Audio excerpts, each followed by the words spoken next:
Memasuki masa libur tahun baru, lalu lintas di kawasan Puncak, Jawa Barat padat merayap.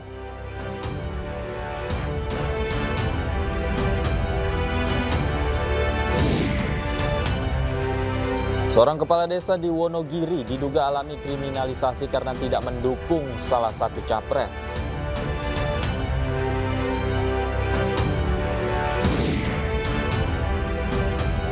Penghujung tahun 2023 dalam serangan Israel menjadi masa-masa yang sangat sulit bagi warga Palestina.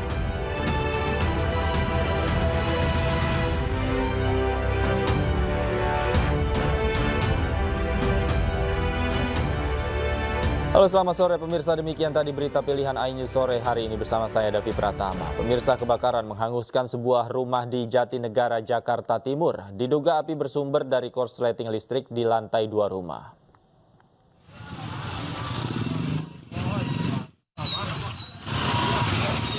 Api membakar sebuah rumah berlantai 2 di kawasan Jatinegara, Jakarta Timur, Sabtu pagi.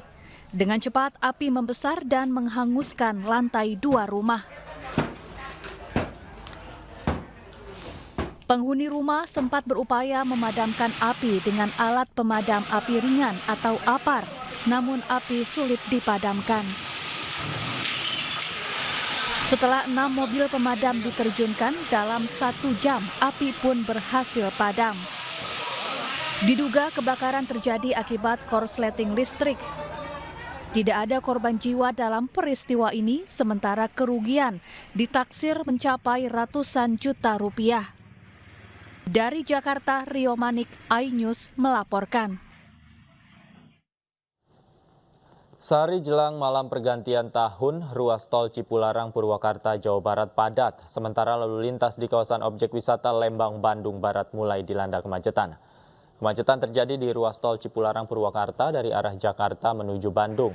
Ribuan kendaraan tersendat dan mengular panjang seiring banyaknya wisatawan yang hendak berlibur dan menghabiskan malam tahun baru di wilayah Bandung dan sekitarnya.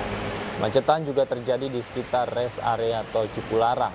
Kondisi diperparah dengan kontur jalan yang menanjak. Diperkirakan kepadatan kendaraan di tol Cipularang masih akan terjadi hingga Minggu besok.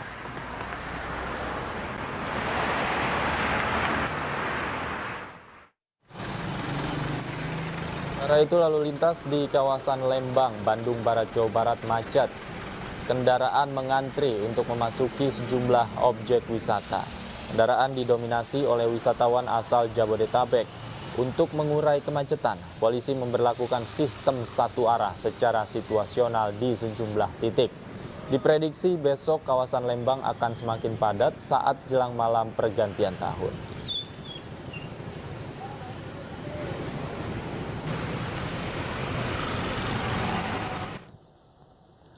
Jelang malam tahun baru, lalu lintas di kawasan Puncak Bogor, Jawa Barat macet. Polisi melakukan sistem ganjil genap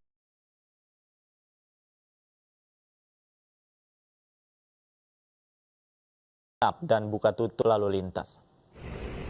Ribuan kendaraan mengular di kawasan Puncak Bogor, Jawa Barat. Antrean kendaraan dari arah Jakarta sudah terjadi sejak pukul 7 pagi tadi. Untuk mengurai kemacetan, polisi memberlakukan sistem ganjil genap. Kendaraan yang tidak sesuai plat akan diarahkan untuk putar balik. Namun imbasnya terjadi kepadatan dari gerbang tol Ciawi hingga Simpang Gadok. Selain itu, polisi juga menerapkan sistem buka tutup lalu lintas secara situasional. Mantap, Pak.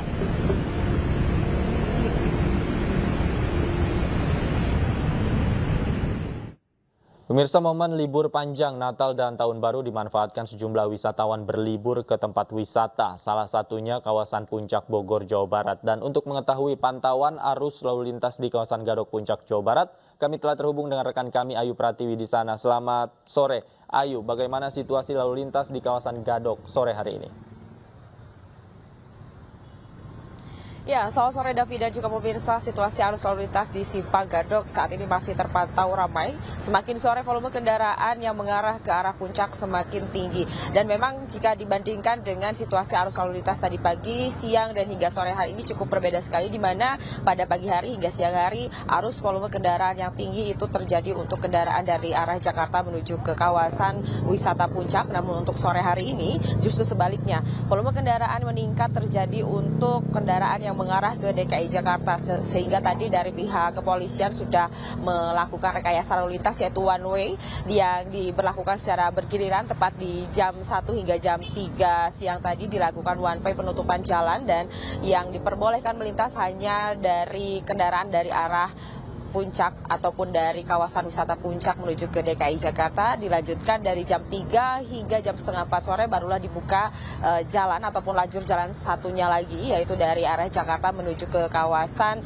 wisata Puncak. Dan saat ini ada di belakang saya adalah proses penormalan lajur, di mana saat ini kedua lajur sudah dibuka seperti sedia kala, di mana tidak ada lagi penutupan jalan, namun untuk ganjil genap masih diberlakukan. Dan terlihat di belakang saya para petugas sedang melakukan pemeriksaan yang dikhawatirkan adanya pengemudi-pengemudi nakal, dan jika nantinya para mobil ataupun plat nomor yang tidak sesuai maka diharuskan untuk putar balik. Dan untuk ganjil genap ini memang sudah berlaku sejak hari kemarin, yaitu 29 Desember 2023, dan akan terus dilakukan hingga 1 Januari 2024. Meskipun memang untuk ganjil genap ini bersifat situasional dengan jam yang tidak menentu, namun setiap harinya untuk ganjil genap akan diberlakukan dari jam 6 pagi hingga jam 7 dan dilanjutkan sore hari. Dan terkhusus untuk persiapan malam pergantian tahun baru, dari Polres Bogor sudah mempersiapkan, yaitu nantinya akan ada pembatasan kendaraan di tanggal 31 Desember 2023 tepatnya di 6 jam di jam 6 sore dan dilanjutkan di jam 9 malam untuk penutupan seluruh akses jalan menuju ke Puncak yang akan berakhir di jam 1 dini hari tepatnya di tanggal 1 Januari 2024. Penutupan jalan ini dikarenakan memang dikhususkan agar nantinya para pengunjung ataupun wisatawan yang sedang berwisata di kawasan Puncak dapat mengikuti kegiatan ataupun menonton kembang api tepat di jalan dan tidak terganggu oleh padatnya kendaraan. Sementara demikian, Davi, kembali ke Anda di studio. Baik, terima kasih Ayu Pratiwi atas laporan Anda langsung dari kawasan Gadok Puncak, Bogor, Jawa Barat. Selamat bertugas kembali. Pemirsa, objek wisata Pantai Ancol masih menjadi daya tarik masyarakat untuk mengisi libur akhir tahun. Sementara di TMII tercatat sudah ada 20.000 pengunjung jelang akhir tahun ini.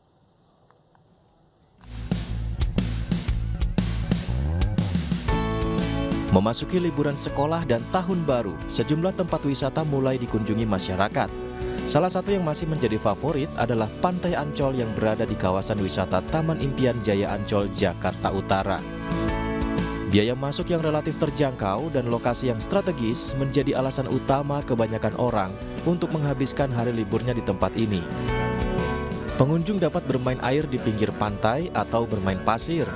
Banyak juga warga yang hanya sekedar duduk atau berjalan santai menikmati kawasan Pantai Ancol.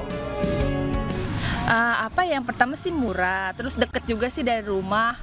Terus emang sering buat liburan anak-anak aja sih, pada seneng kan main-main di pantai karena pantai yang deket kebetulan emang cuma Ancol ya kan. Sama seperti di Ancol, objek wisata Taman Mini Indonesia Indah Jakarta Timur juga dipadati pengunjung. Antrian terjadi di sejumlah wahana seperti wahana kereta gantung dan bus listrik. Tercatat lebih dari 20.000 pengunjung memadati wisata Taman Mini Indonesia Indah. Tak hanya dari Jakarta, sejumlah pengunjung juga berasal dari sekitar Jakarta seperti Tangerang dan Bogor. Menyambut antusias masyarakat yang cukup tinggi, TMII menyiapkan sejumlah acara hiburan dari siang hingga malam. Ya, antusias masyarakat ini cukup tinggi ya. Kita kan pekan Natal Tahun Baru di Taman Mini sudah mulai dari tanggal 20 Desember kemarin. Kita ada konser musik 12 hari. Nanti di Tahun Baru kita ada 12 jam sukaria di Taman Mini. Ada dari siang sampai malam hiburannya, bisa pilih mana yang disuka nih bagi pengunjung. Di TMII, pengunjung juga bisa menikmati fasilitas bus secara gratis mengelilingi Anjungan dari Aceh ke Papua dan berakhir di Anjungan, Kalimantan. Tim Liputan iNews melaporkan. Menjelang malam pergantian tahun, tingkat okupansi hotel di kota-kota wisata mengalami peningkatan signifikan. Di Yogyakarta, peningkatan pesanan kamar mencapai 25%, sedangkan di Bali bahkan hingga 91%.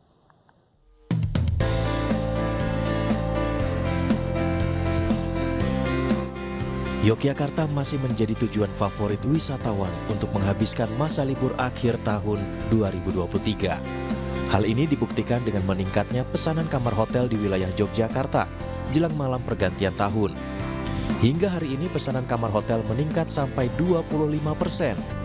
Diperkirakan jumlah wisatawan akan terus meningkat pada tanggal 31 Desember besok. Untuk peningkatannya sendiri pasti ada, semua hotel di Jogja peningkatannya juga pasti ada. Persentase peningkatannya antara 20-25% daripada bulan-bulan sebelumnya. Peningkatan jumlah pesanan kamar hotel secara signifikan juga terjadi di Bali jelang pergantian tahun. Hingga hari ini okupansi hotel di Bali bahkan mencapai 91% dibanding dengan bulan sebelumnya. Selain itu, angka kunjungan wisatawan ke Bali, baik wisatawan domestik maupun mancanegara, juga mengalami peningkatan pada tahun ini. Dibandingkan tahun lalu, karena tahun lalu itu kan mulai Bali bebas karantina per 7 Maret 2022. Dan maskapai penerbangan baru beberapa, yang kan tidak semuanya sekarang. Jadi ada peningkatan sekarang, peningkatan lagi 10%-an lah dibandingkan tahun lalu. Kalau tingkat hunian rata-rata seluruh Bali ya tingkat hunian rata-rata hampir 70-80%. 40% tepatnya. Tetapi kalau dilihat kawasan kayak Sanur, data yang kami terima dari BTB hampir 91%. Menurut data dari Bandara Internasional I Gusti Ngurah Rai, angka wisatawan mancanegara yang masuk ke Bali hingga kini sudah mencapai 433.475 orang. Sedangkan wisatawan domestik yang masuk melalui Bandara I Gusti Ngurah Rai dan Pelabuhan Gilimanuk mencapai 786.250 orang. Dari daerah istimewa Yogyakarta dan Bali, Gali Wisma, Indira Ari, iNews melaporkan. Dan untuk mengetahui pantauan liburan tahun baru di kawasan Taman Budaya Garuda Wisnu Kencana, Bali, kami telah terhubung dengan rekan Alit Sidi di sana. Selamat sore. Alit, bagaimana situasi saat ini di kawasan Garuda Wisnu Kencana? Apakah sudah ramai di sana? Selamat sore, rekan David. Seperti musim liburan sebelumnya, musim libur Natal dan Tahun Baru kali ini, Bali masih menjadi destinasi favorit untuk dikunjungi wisatawan domestik maupun mancanegara untuk menghabiskan waktu berlibur. Dinas Pariwisata Provinsi Bali bahkan mencatat pada libur pergantian tahun 2023 menuju 2024 kali ini diperkirakan ada lebih dari 700.000 wisatawan domestik maupun mancanegara yang memanfaatkan liburannya di Bali. Salah satu destinasi wisata yang banyak dikunjungi salah satunya adalah Garuda Wisnu Kencana Cultural Park yang berada di kawasan Desa Ungasan, Kuta Selatan, Badung, Bali. Khusus untuk di GWK Cultural Park, peningkatan atau lonjakan wisatawan, khususnya wisatawan domestik sudah terjadi mulai dari 20 Desember 2023 ditandai dengan meningkatnya jumlah pengunjung dari rata-rata harian 5.000 orang per hari menjadi 6.000 orang pengunjung setiap harinya. Mendekati tanggal 25 atau saat libur Natal, jumlah pengunjung ataupun wisatawan meningkat menjadi 8.000 hingga 10.000 orang per harinya. Khusus untuk pergantian tahun atau malam pergantian tahun diprediksi ada 20.000 wisatawan yang akan melewatkan malam pergantian tahun di kawasan Garuda Wisnu Kencana Cultural Park.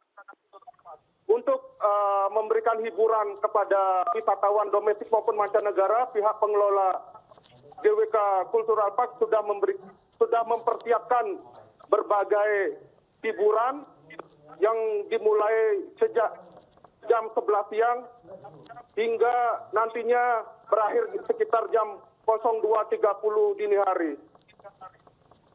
Jumlah ataupun pertunjukan ataupun hiburan yang sudah dipersiapkan oleh pengelola Garuda Wisnu Kencana Cultural Park itu mulai dari kesenian tradisional Bali hingga penampilan sejumlah band papan atas ibu kota yang berlangsung di area Lotus Pond. Demikian rekan Davi. Baik, Alit, bagaimana dengan pengamanan di sana? Tentu saja ketika jumlah pengunjung bertambah, kemungkinan petugas juga akan melakukan pengamanan di sana. Apakah memang nantinya ada rencana untuk diperketat atau seperti apa? Iya, berdasarkan pengalaman tahun-tahun sebelumnya, Garuda Wisnu Kencana Cultural Park ini merupakan salah satu pusat berkumpulnya wisatawan, baik itu domestik atau mancanegara untuk melewatkan pergantian tahun. Mengantisipasi terjadinya kenaikan atau lonjakan wisatawan maupun tersendatnya arus lalu lintas, pihak pengelola juga sudah berkoordinasi dengan Polda Bali akan menerjunkan ratusan aparat yang akan mengatur jumlahnya, mengatur area kedatangan maupun area keluar dari para penonton ataupun para pengunjung. Selain itu, pihak pengelola juga memberlakukan sistem buka tutup untuk jalan-jalan yang menuju di area Garuda Wisnu Kencana Cultural Park. Demikian rekan Davi. Baik, Alit, bagaimana dengan penginapan atau hotel-hotel yang berada di sekitar kawasan GWK sendiri? Hingga saat ini, apakah tingkat okupansinya meningkat cukup drastis? Ya, seperti halnya tahun-tahun sebelumnya, okupansi atau tingkat keterisian kamar di sejumlah hotel di kawasan Kuta Selatan saat ini sudah di atas, rata-rata sudah di atas 75% hingga 90%. Khusus untuk kawasan Nusa Dua, yang merupakan salah satu kawasan elit di Bali, tingkat keterisian ataupun okupansi hotel diperkirakan sudah di atas 73%. Demikian rekan Davi. Baik, terima kasih Alit Sidi atas laporan Anda langsung dari kawasan Garuda Wisnu Kencana, Badung, Bali. Selamat bertugas kembali. Pemirsa, tersandung kasus dugaan korupsi penyalahgunaan tanah desa, Kepala Desa di Wonogiri diduga alami kriminalisasi karena tidak mendukung salah satu paslon. Ainus Sore segera kembali.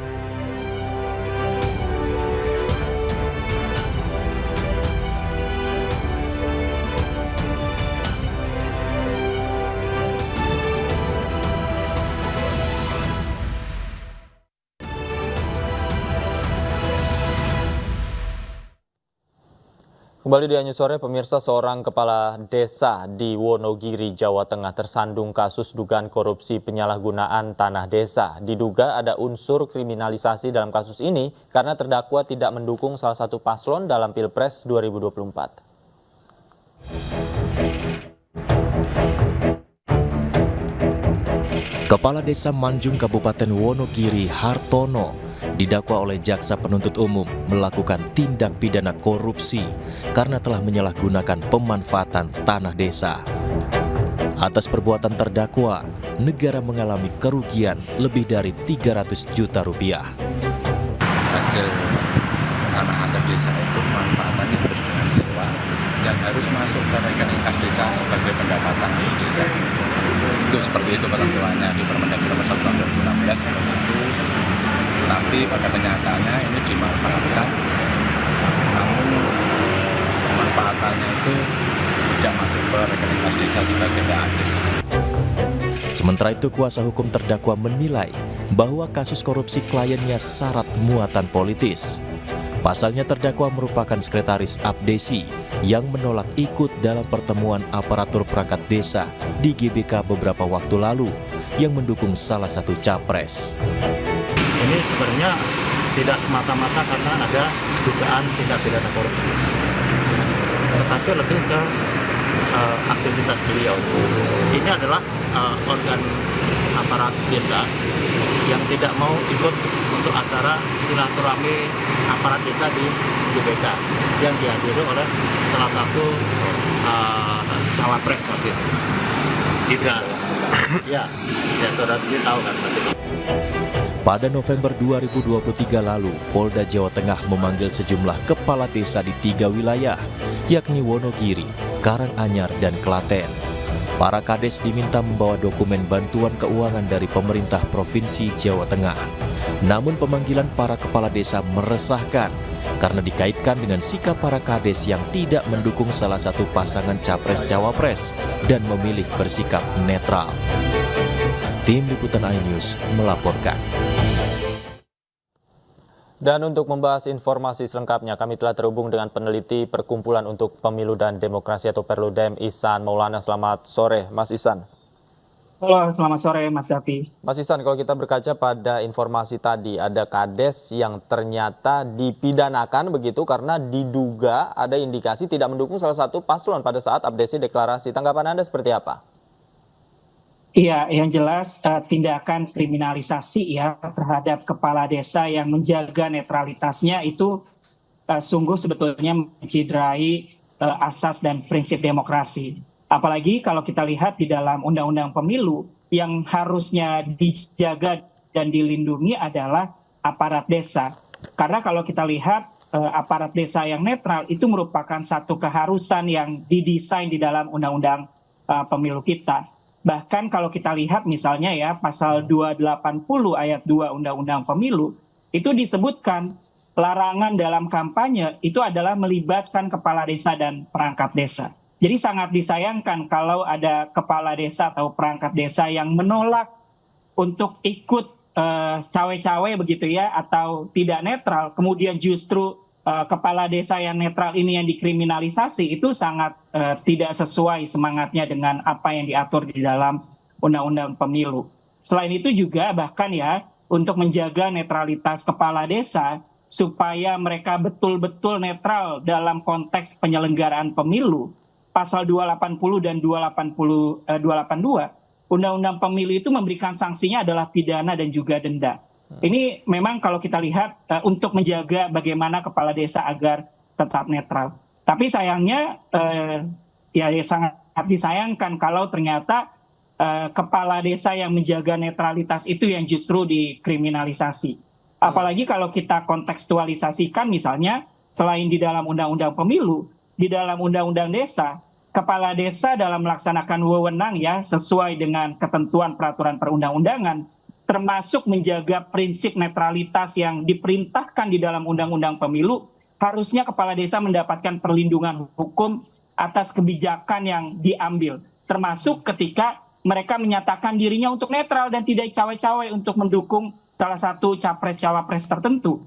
Harusnya kalau kita lihat di dalam desain Undang-Undang Pemilu, Undang-Undang Desa, harusnya mereka yang dilindungi begitu ya, secara hukum begitu ya, dan bukan justru mereka yang dikriminalisasi. Ini sesuatu yang sangat disayangkan karena khawatir ya justru bentuk kriminalisasi ini akan mendorong kepala desa yang akan netral atau mungkin juga sudah menyatakan dirinya akan netral di pemilu 2024 nanti, justru mereka akan bertindak mendukung salah satu capres-cawapres dan itu menyalahi aturan di dalam Undang-Undang Pemilu. Ini yang dihindari. Ujungnya apa? Ujungnya jangan sampai nanti keterlibatan kepala desa akibat adanya dorongan kriminalisasi itu dapat berujung pada pelanggaran yang terstruktur, sistematis dan juga masif. Begitu Mas Davi. Oke, sebelumnya juga kan kami mendapatkan informasi bahwa Polda Jawa Tengah juga sempat memanggil kepala desa di beberapa daerah untuk meminta komitmennya, kemudian meminta bantuan dana lah. Nah, namun itu terindikasi dengan dukungan salah satu paslon. Anda melihat ini seperti apa?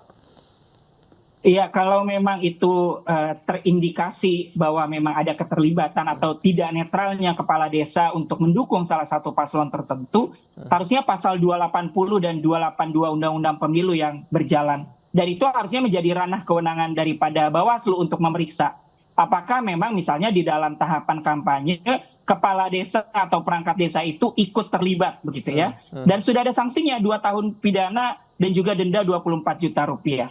Atau misalnya bahkan ya, sekalipun kepala desa tidak hadir dalam konteks kampanye, tetapi dia membuat satu kebijakan atau peraturan yang menguntungkan salah satu calon, itu juga sudah ada mekanisme hukumnya. Dan itu berkaitan dengan Undang-Undang Pemilu. Dan kalau kita lihat kan juga dalam konteks penegakan pidana pemilu, di sana ada Bawaslu, kepolisian, dan kejaksaan. Jadi ini harus hati-hati betul. Seharusnya ya Polda Jawa Tengah misalnya juga bisa berdiskusi karena saya yakin pasti ada sentra penegakan hukum terpadu yang di dalamnya ada Bawaslu, kepolisian dan kejaksaan untuk melihat apakah tindakan yang dilakukan oleh kepala desa murni menyalahi aturan misalnya pidana umum yang itu memang menjadi kewenangan kepolisian, atau memang menyalahi aturan yang ada di dalam Undang-Undang Pemilu.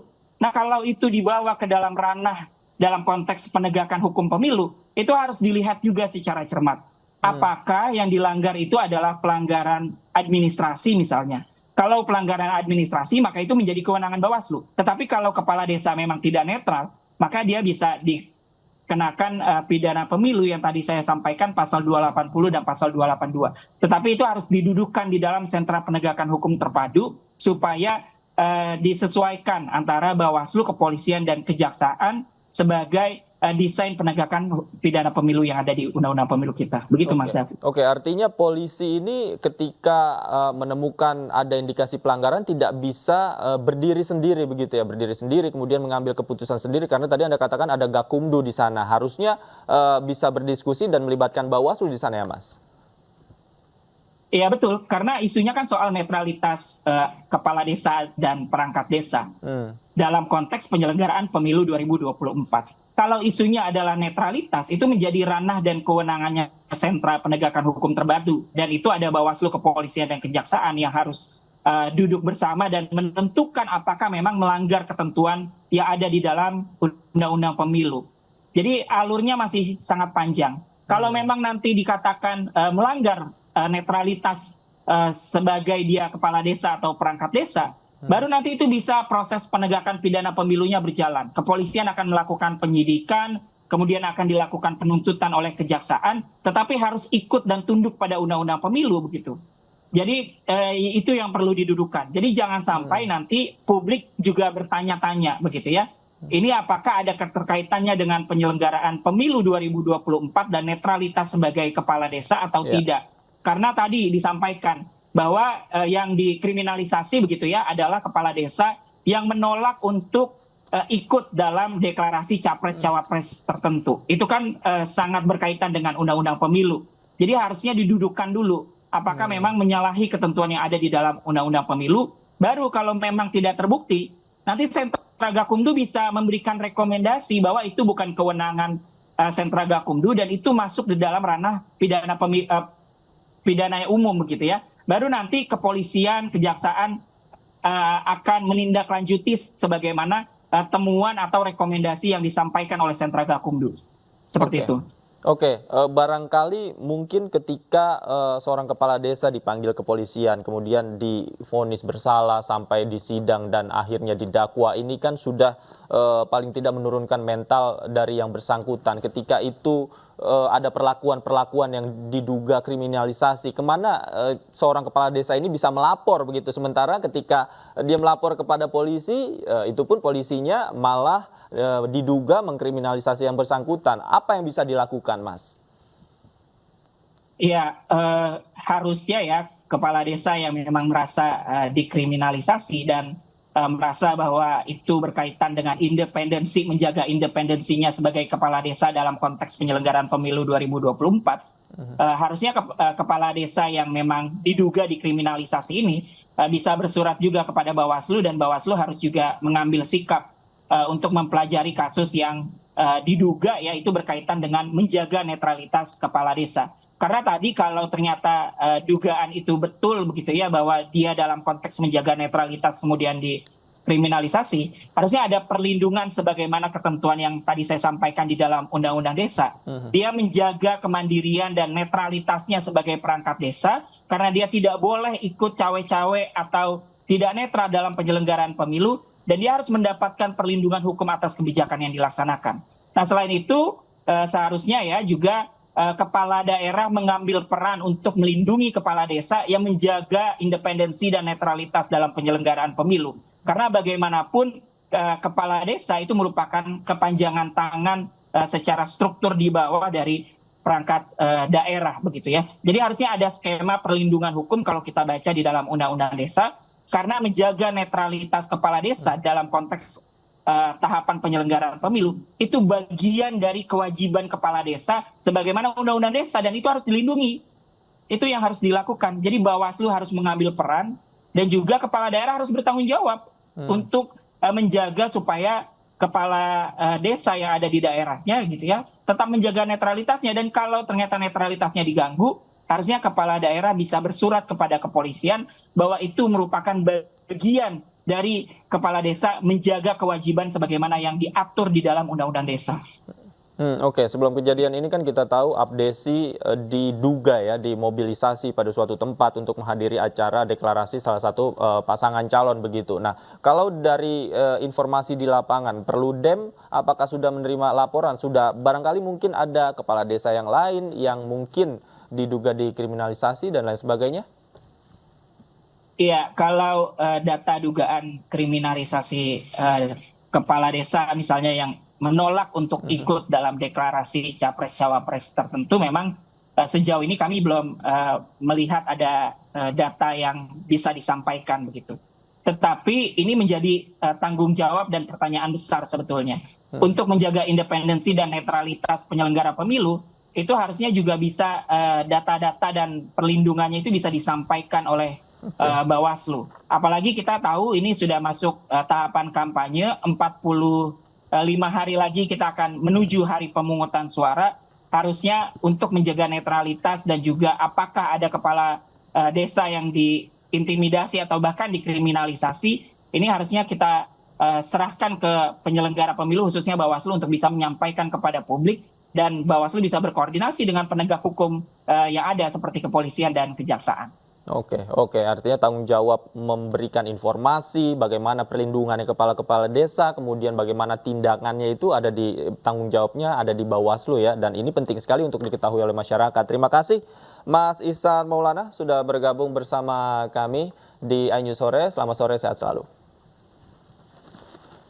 Sementara itu pemirsa, Polda Metro Jaya menaikkan status dugaan hoaks yang menjerat juru bicara TPN Ganjar Mahfud Aiman Wicaksono ke penyidikan. Namun sejumlah pihak mendorong Kapolda Metro Jaya menunda kasus ini sesuai dengan aturan Kapolri terkait penundaan proses hukum peserta pemilu 2024.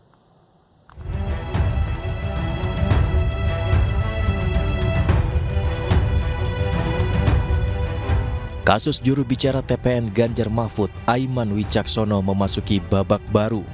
Direskrimsus Polda Metro Jaya menaikkan kasus yang menjerat Aiman atas pernyataan polisi tak netral dalam pemilu 2024 ke tahap penyidikan. Hal itu dilakukan usai Polda Metro Jaya melakukan gelar perkara dan menilai ada dugaan tindak pidana dalam laporan terhadap Aiman. Polisi akan melakukan penyidikan termasuk memeriksa saksi dan Aiman sebagai pihak terlapor. Direktur Hukum TPN Ganjar Mahfud Roni Talapesi mengaku belum menerima surat panggilan pemeriksaan Aiman, namun ia siap mendampingi Aiman dalam mengikuti proses hukum secara kooperatif. Kita belum dapat panggilan secara resmi ya. Kita juga pun nanti akan menunggu panggilan yang akan disampaikan oleh penyidik. Kita menunggu kalau memang ada panggilannya. Prinsipnya adalah kita kooperatif, tapi kita mau menyampaikan bahwa pertama itu kejanggalannya adalah dari pihak pelapor. Yang dulu kita pernah sampaikan bahwa pelapor ini melaporkan di waktu yang bersamaan dengan nomor register LP-nya itu berurutan. Dan kita juga melihat bahwa kerugian dari pihak pelapor ini di mana, karena ini kan harus ada pihak korban yang merasa dirugikan. Banyak pihak yang menyoroti kasus yang menjerat Aiman Wicaksono ini. Sejumlah pihak mendorong Kapolda Metro Jaya untuk menunda sementara kasus ini sesuai dengan aturan yang dikeluarkan Kapolri Jenderal Listio Sigit Prabowo. Aturan ini terdokumentasi pada surat telegram mengenai penundaan sementara proses hukum terkait pengungkapan kasus tindak pidana yang melibatkan peserta pemilu 2024. Dari Jakarta, Tim Liputan iNews melaporkan. Pakar hukum pidana Suparji Ahmad mengatakan ada kejanggalan yang sangat mendasar dalam kasus Aiman. Menurut Suparji, apa yang disampaikan Aiman tidak ada tujuan menyebarkan informasi ataupun kebencian terhadap individu ataupun golongan.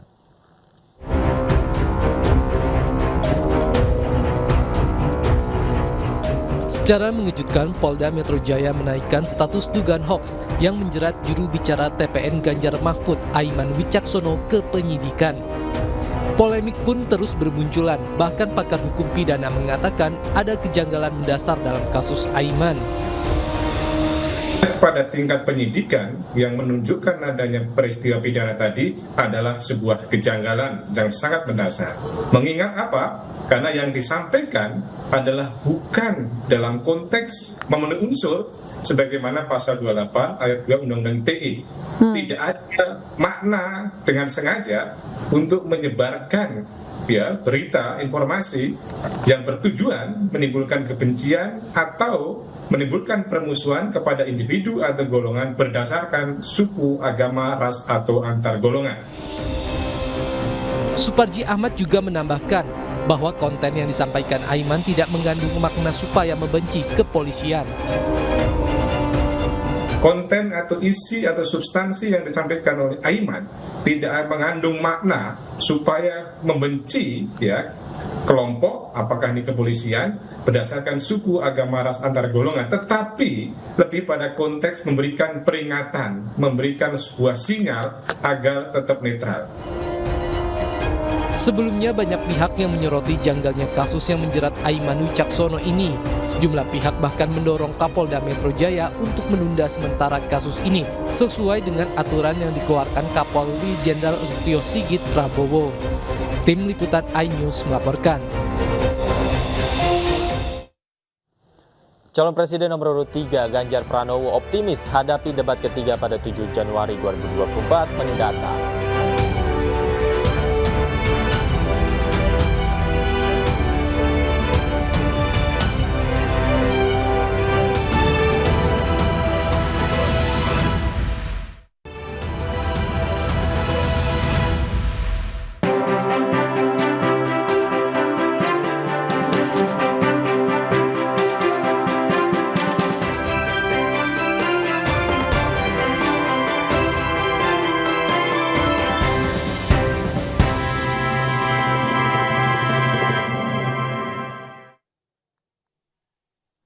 Pemirsa, calon presiden nomor urut 1 Anies Baswedan dan cawapresnya Muhaimin Iskandar berkampanye di sejumlah daerah di Jawa Timur. Anies berdialog sambil minum kopi bersama warga di Ponorogo, sementara Muhaimin ikut panen raya bersama para petani di Madiun.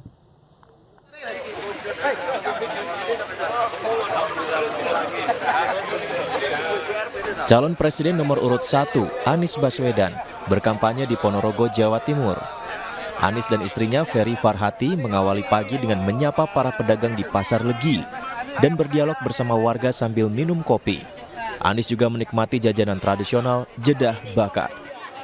Anies mengaku sering berkunjung ke Ponorogo karena memiliki hubungan dekat dengan salah satu perintis pondok pesantren di Ponorogo. Anies pun yakin akan memenangi suara masyarakat Ponorogo di Pilpres 2024. Saya kebetulan kewarisan sebuah joglo peninggalan dari Mbah Besari, dan itulah yang kemudian membawa kami sering bolak-balik ke Ponorogo karena pertama berinteraksi dengan duriannya, turunannya, kemudian yang kedua nanti akan ada pembukaan tempat untuk display barang-barang kebudayaan. Jadi kami di sini merasa bersyukur betul seperti dapat rumah kedua. Sementara itu calon wakil presiden nomor urut 1 Muhaimin Iskandar mengunjungi Kabupaten Madiun, Jawa Timur. Muhaimin mengikuti panen raya padi bersama para petani di desa Sukorejo. Muhaimin juga berdialog sambil makan siang bersama para petani. Sejumlah petani pun menyampaikan keluhannya soal pengairan lahan sawah yang terkendala, serta sulitnya mencari BBM jenis solar sebagai bahan bakar diesel pompa air. Dari Ponorogo dan Madiun, Jawa Timur, Ahmad Subeki, Arif Wahyu Effendi, iNews melaporkan.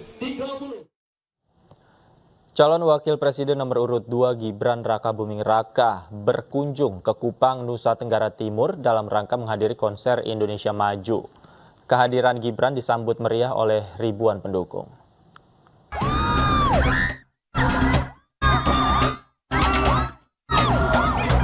Gibran Rakabuming Raka menghadiri konser Indonesia Maju di Waterpark Kupang, Nusa Tenggara Timur. Kehadiran Gibran disambut meriah oleh massa pendukung yang sudah menunggu. Tiba di atas panggung, Gibran sempat menyapa warga Kota Kupang dan memberikan ucapan selamat Natal. Usai memberikan sambutan, Gibran yang didampingi istri dan kader muda Partai Golkar langsung turun meninjau sejumlah UMKM sebelum meninggalkan lokasi konser. Terima kasih sekali, ini luar biasa warga Kupang. Makasih ya. Pokoknya hari ini yang tertib, kita nikmati konser malam ini ya. Pokoknya yang tertib semua. Gibran bersama rombongan kembali ke bandara dan melanjutkan kampanye ke Labuan Bajo. Dari Kupang, Nusa Tenggara Timur, Eman Suni, tim Anyus melaporkan. Dalam kampanyenya, calon presiden nomor urut 3 Ganjar Pranowo berjanji akan memudahkan penyaluran bantuan untuk masyarakat melalui program KTP Sakti. Sementara cawapresnya Mahfud MD berjanji akan menghapus utang seluruh nelayan dan petani di Indonesia yang mencapai 786 miliar rupiah. Itu jangan lupa coblos nomor 3 karena semua yang baik itu adalah nomor 3. Meski di bawah teriknya matahari, ribuan warga di Boyolali, Jawa Tengah tetap antusias menyambut calon presiden Partai Perindo nomor urut 3 Ganjar Pranowo sekaligus mendukung program KTP Sakti. Melalui KTP Sakti, Ganjar akan memetakan seluruh kebutuhan masyarakat secara lebih transparan dan jelas melalui satu sumber data, yakni kartu tanda penduduk. Selain itu, Ganjar menegaskan KTP Sakti akan memudahkan pemetaan kebutuhan masyarakat seperti bantuan kesehatan, pendidikan, program keluarga sejahtera, atau bantuan sosial lainnya. Setelah kita berkeliling ke banyak tempat, ternyata banyak sekali komplain dari masyarakat soal siapa yang paling berhak mendapatkan bantuan. Lalu terjadi kecemburuan dan akhirnya orang bicara tidak tepat sasaran. Maka kalau selama ini sudah banyak bantuan, terus kemudian masing-masing direpresentasikan dengan satu kartu, sekarang akan kita jadikan satu hanya dengan KTP. Saya kira dengan KTP Sakti ini, profil masing-masing penduduk yang ada di Indonesia sudah kita ketahui. Mana yang miskin mesti dapat bantuan apa, mana yang profesi apa mesti mendapatkan bantuan apa, apakah itu buruh, apakah itu petani seperti tadi, sehingga satu data Indonesia melalui KTP Sakti ini sebenarnya bisa kita turunkan menjadi alat untuk menyalurkan program-program agar tepat sasaran. Sementara itu, calon wakil presiden nomor urut 3 Mahfud MD berjanji akan menghapus utang para nelayan dan petani di Indonesia. Utang nelayan dan petani akibat kredit macet itu mencapai total 786 miliar rupiah. Menurut Mahfud, banyak nelayan dan petani yang tidak bisa menikmati hasil jerih payahnya karena mempunyai tanggungan utang. Hutang petani dan nelayan itu jumlahnya hanya 725 miliar. Itu kecil dibandingkan dengan hasil rampasan terhadap korupsi yang sekarang jumlahnya sudah mencapai ratusan triliun. Kalau cuma diambil di bawah 1 triliun untuk melunasi hutang petani, asal nanti diproses secara sah dan pemerintah yang baru nanti akan membuat proses itu menjadi sah. Di akhir kampanye, Mahfud MD mengungkap keyakinannya bahwa Ganjar Mahfud akan menang di Jawa Timur. Tim Liputan iNews melaporkan. Calon Presiden nomor urut 3 Ganjar Pranowo mengaku optimis hadapi debat ketiga pada 7 Januari 2024 mendatang. Ganjar mengatakan dirinya sudah diberi berbagai masukan dari tim pemenangan dan Komisi 1 DPR terkait dengan pertahanan alutsista hingga organisasi dunia. Tim terus menerus, jadi banyak sekali masukan dari Komisi 1, ada problem pertahanan, ya, ada problem alutsista, ada problem organisasi dunia yang kita ikuti, mungkin ASEAN, PBB, terus kemudian kita di G20, G7 gitu ya. Ini contoh-contoh relasi-relasi ekonomi yang ada, tapi ada problem perbatasan, ya, ada problem perang, bagaimana menempatkan Indonesia, ada problem pengungsi seperti hari ini yang ada. Jadi banyak sekali sih tema-temanya dan sudah disiapkan insya Allah. Presiden Joko Widodo berpesan kepada jajaran Komisi Pemilihan Umum melaksanakan pemilu serentak 2024 secara jujur dan adil. Presiden juga meminta KPU betul-betul netral dalam penyelenggaraan pemilu 2024. KPU juga betul-betul netral. Tidak memihak.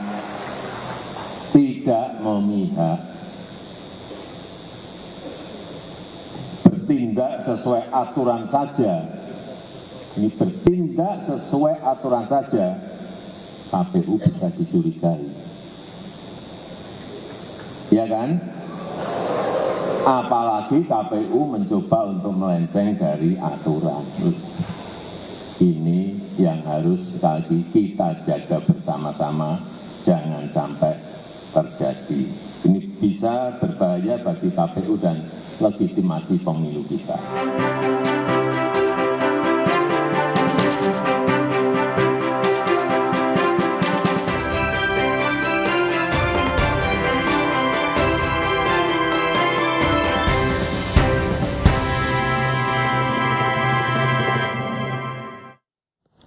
Jelang malam tahun baru, kepadatan masih terjadi di Stasiun Senen Jakarta dan Bandara Soekarno-Hatta Tangerang, Banten. Informasinya usai jeda.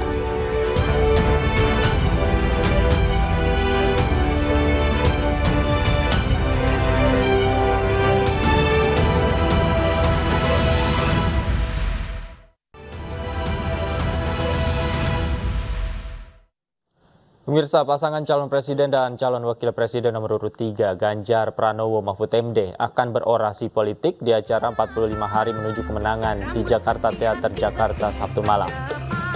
Dalam acara ini Ganjar Mahfud akan menyampaikan 21 program unggulan yang telah dipersiapkan melalui visi dan misi mereka untuk Indonesia yang lebih baik. Program-program unggulan Ganjar Mahfud dinilai sangat berguna untuk anak-anak muda, perempuan, kelompok penyandang disabilitas, lansia, aparatur negara, hingga nelayan, buruh, dan para santri serta kelompok masyarakat lainnya. Selain itu, Ganjar Mahfud juga akan bercerita pengalaman mereka selama berkampanye keliling Indonesia, bagaimana antusiasme masyarakat di lapangan yang tak terdata dalam rilis survei.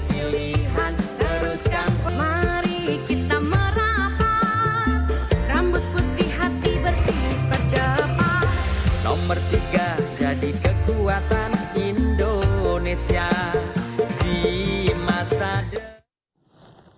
Dan untuk mengetahui informasi selengkapnya kami telah terhubung dengan rekan kami Muhammad Zulhilmi di Jakarta Teater Jakarta Pusat. Selamat sore Zulhilmi, bagaimana persiapan acara nanti? Ya, selamat sore Davi Pratama dan juga pemirsa. Hari ini tim pemenangan nasional Ganjar Mahfud menggelar acara konsolidasi 45 hari menuju kemenangan Ganjar Mahfud di Jakarta Teater Jakarta Pusat. Dan untuk sore hari ini sudah berbagai persiapan dilakukan oleh panitia, kemudian sejumlah relawan dan juga pendukung telah hadir di area Jakarta Teater ini. Mereka kompak menggunakan pakaian berwarna putih dengan bertuliskan Satset. Kemudian kami tadi memantau ada sejumlah petinggi partai pendukung dari PDIP, dari Partai Hanura, P3 dan juga Partai Perindo sudah hadir di gedung Jakarta Teater ini. Kami mencatat beberapa petinggi partai pendukung yang sudah hadir, diantaranya yakni Beni Ramdhani yang merupakan Sekjen Partai Hanura, kemudian ada pula Syafril Nasution, Wakil Ketua Umum DPP Partai Perindo, kemudian Sekjen Partai Perindo juga telah hadir, Ahmad Rafiq, kemudian politikus PDIP juga telah hadir, yakni Arya Bima, dan baru saja hadir pula Sekjen PDIP, yakni Hasto Kristianto. Memang acara sejatinya digelar maksud kami pada pukul 5 nanti, namun untuk saat ini kawasan Jakarta Teater telah dipenuhi oleh relawan, pendukung, dan juga simpatisan dari Ganjar Mahfud. Nanti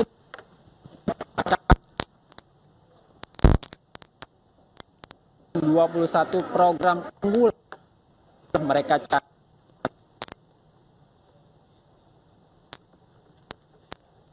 Mereka berkampanye yang telah digelar selama 33 hari ini.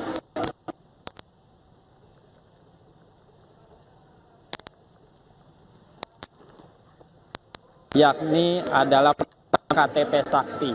Dan kita Baik, terima kasih Muhammad Zulhilmi atas laporan Anda langsung dari Jakarta Teater, Jakarta Pusat. Selamat bertugas kembali. Pemirsa, kita ke informasi lain, waspada uang palsu jelang tahun baru. Komplotan pembuat dan pengedar uang palsu untuk malam tahun baru diringkus aparat Satreskrim Polres Salatiga, Jawa Tengah.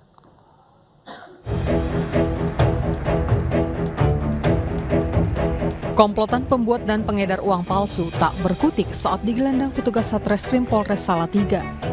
DA, AS, dan AK ditangkap karena memproduksi dan memasarkan uang palsu yang dijual di media sosial. Ketiganya diringkus petugas usai memasarkan uang palsu di media sosial dengan perbandingan harga jual 3:1. Uang palsu senilai Rp185.700.000 berbahan dasar kertas kue rencananya akan diedarkan jelang pergantian tahun. Komplotan ini telah beroperasi sejak 1 tahun lalu dan telah mengedarkan uang palsu di Jawa Tengah dan luar Jawa dengan total mencapai miliaran rupiah. Dia adalah sebagai pemesan tapi sekaligus pengedar. Yang nomor 2 juga dia adalah sebagai admin grup penjualan akun 9 angka yang namanya 9 angka. Dan dia menerima order dari pembelinya. Dari tangan ketiga tersangka, sejumlah barang bukti diantaranya perangkat komputer, kertas kue, dan cat semprot diamankan petugas. Akibat perbuatannya, ketiganya dijerat Undang-Undang tentang mata uang dengan ancaman hukuman penjara maksimal 15 tahun. Sebuah gudang dan kandang bebek di Desa Wonodadi, Kecamatan Kutorejo, Kabupaten Mojokerto terbakar. Akses jalan yang sempit membuat petugas kesulitan memadamkan api.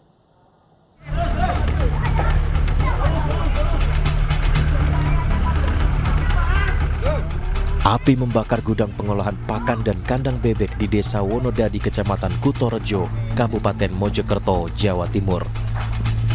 Api dengan cepat membesar dan membakar seluruh gudang pengolahan pakan dan sebagian kandang. Akses jalan yang sempit membuat petugas kesulitan memadamkan api. Petugas terpaksa memanjat tembok dan menjebol tembok agar dapat memadamkan api. Diduga kebakaran karena korsleting listrik.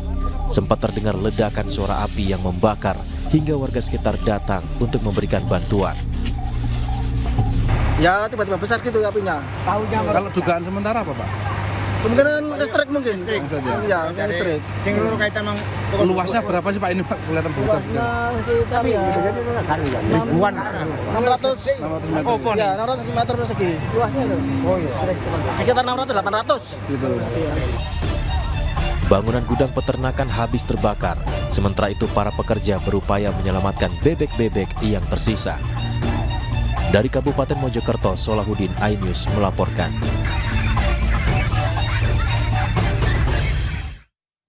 Kebakaran menghanguskan sebuah rumah di Jatinegara, Jakarta Timur. Diduga api bersumber dari korsleting listrik di lantai 2 rumah.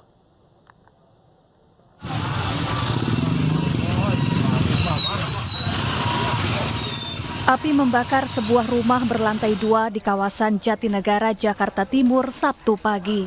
Dengan cepat, api membesar dan menghanguskan lantai 2 rumah.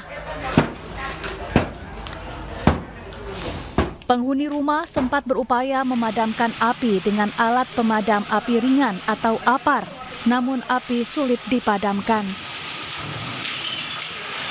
Setelah 6 mobil pemadam diterjunkan, dalam 1 jam api pun berhasil padam. Diduga kebakaran terjadi akibat korsleting listrik. Tidak ada korban jiwa dalam peristiwa ini, sementara kerugian ditaksir mencapai ratusan juta rupiah. Dari Jakarta, Rio Manik, iNews melaporkan. Menjelang malam pergantian tahun, tingkat okupansi hotel di kota-kota wisata mengalami peningkatan signifikan. Di Yogyakarta, peningkatan pesanan kamar hotel mencapai 25%, sedangkan di Bali bahkan hingga 91%.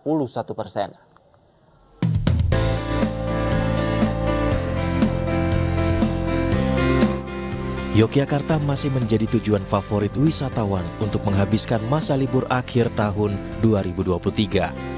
Hal ini dibuktikan dengan meningkatnya pesanan kamar hotel di wilayah Yogyakarta jelang malam pergantian tahun. Hingga hari ini pesanan kamar hotel meningkat sampai 25%. Diperkirakan jumlah wisatawan akan terus meningkat pada tanggal 31 Desember besok. Untuk peningkatannya sendiri pasti ada, semua hotel di Jogja peningkatannya juga pasti ada. Persentase peningkatannya antara 20-25% daripada bulan-bulan sebelumnya. Peningkatan jumlah pesanan kamar hotel secara signifikan juga terjadi di Bali jelang pergantian tahun. Hingga hari ini okupansi hotel di Bali bahkan mencapai 91% dibanding dengan bulan sebelumnya. Selain itu, angka kunjungan wisatawan ke Bali, baik wisatawan domestik maupun mancanegara, juga mengalami peningkatan pada tahun ini. Dibandingkan tahun lalu, karena tahun lalu itu kan mulai Bali bebas karantina per 7 Maret 2022. Dan maskapai penerbangan baru beberapa, ya kan tidak semuanya sekarang. Jadi ada peningkatan sekarang, peningkatan lagi 10%-an lah dibandingkan tahun lalu. Kalau tingkat hunian rata-rata seluruh Bali ya tingkat hunian rata-rata hampir 70-80%, 80% tepatnya. Tetapi kalau dilihat kawasan kayak Sanur, data yang kami terima dari BNPB hampir 91%. Menurut data dari Bandara Internasional I Gusti Ngurah Rai, angka wisatawan mancanegara yang masuk ke Bali hingga kini sudah mencapai 433.475 orang. Sedangkan wisatawan domestik yang masuk melalui Bandara I Gusti Ngurah Rai dan Pelabuhan Gilimanuk mencapai 786.250 orang. Dari daerah istimewa Yogyakarta dan Bali, Gali Wisma, Indira Ari, iNews melaporkan. Pemirsa, objek wisata Pantai Ancol masih menjadi daya tarik masyarakat untuk mengisi liburan akhir tahun. Sementara di Taman Mini Indonesia Indah, tercatat sudah ada 20.000 pengunjung jelang akhir tahun ini.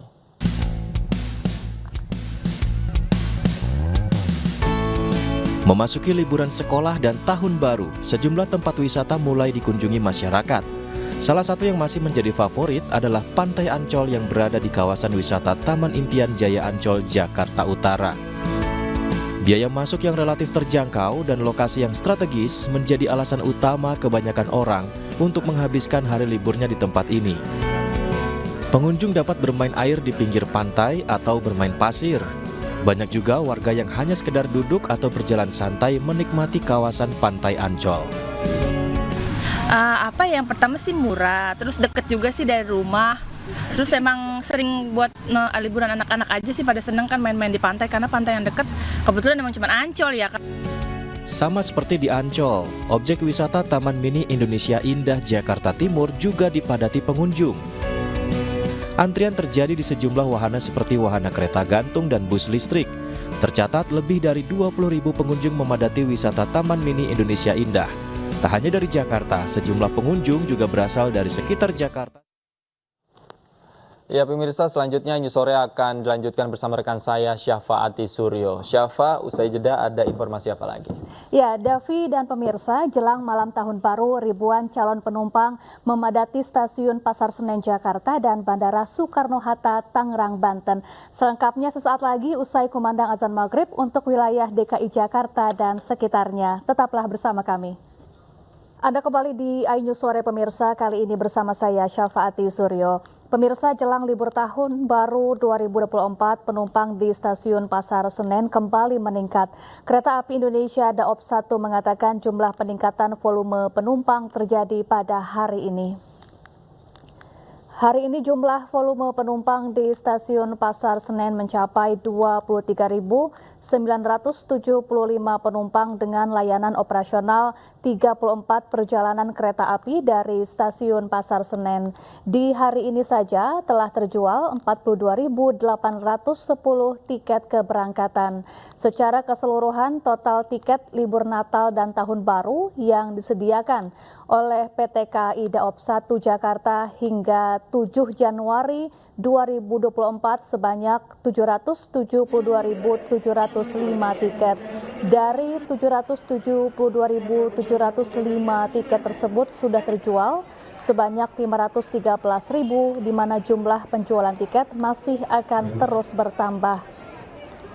PT KAI Daop 1 Jakarta menyediakan 4 pintu boarding dengan menggunakan face recognition dan menambah meja pelayanan untuk pemeriksaan tiket di stasiun Pasar Senen.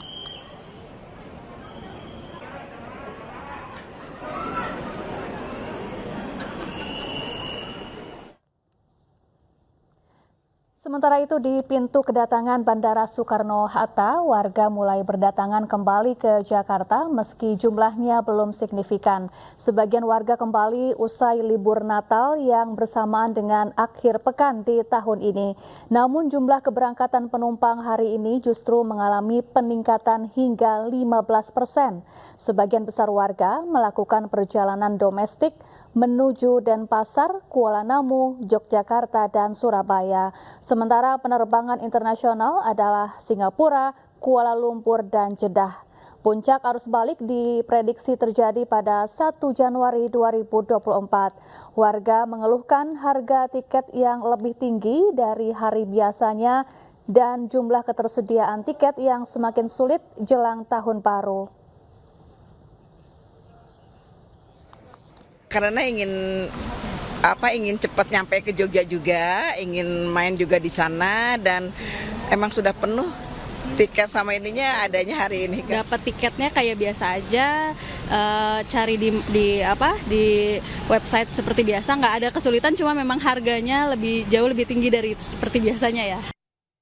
Ya, libur pergantian tahun dimanfaatkan sejumlah warga mudik ke kampung halaman atau berwisata ke berbagai daerah. Untuk mengetahui informasi selengkapnya, kami telah terhubung dengan rekan Hadisti Arifa di Stasiun Pasar Senen Jakarta dan juga ada rekan Dilami Aulia yang ada di Bandara Soekarno-Hatta, Tangerang, Banten. Selamat sore, saya ingin ke Hadisti terlebih dahulu di Stasiun Pasar Senen. Hadisti, seperti apa situasi di Pasar Senen, apakah masih banyak ribuan penumpang yang hendak berangkat ke sejumlah daerah? Ya, selamat sore Safa dan juga pemirsa.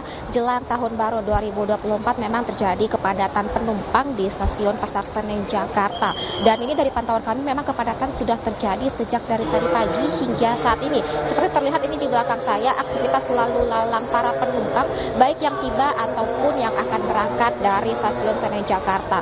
Dan dari informasi yang kami dapatkan memang untuk hari ini sudah terjadi peningkatan jumlah penumpang sebesar 91%. Dan dari data KA Daob 1 Jakarta juga menyebutkan bahwa untuk hari ini, tepatnya di tanggal 30 Desember 2023, memang sudah terjadi perjalanan penumpang yang akan diberangkatkan sebanyak lebih dari 39.000 penumpang. Sementara untuk yang tiba di KA Daob 1 Jakarta sendiri ini ada sebanyak lebih dari 36.000 penumpang. Karena memang kita ketahui bahwa musim libur Nataru ini sudah dimulai sejak dari tanggal 21 Desember 2023 lalu.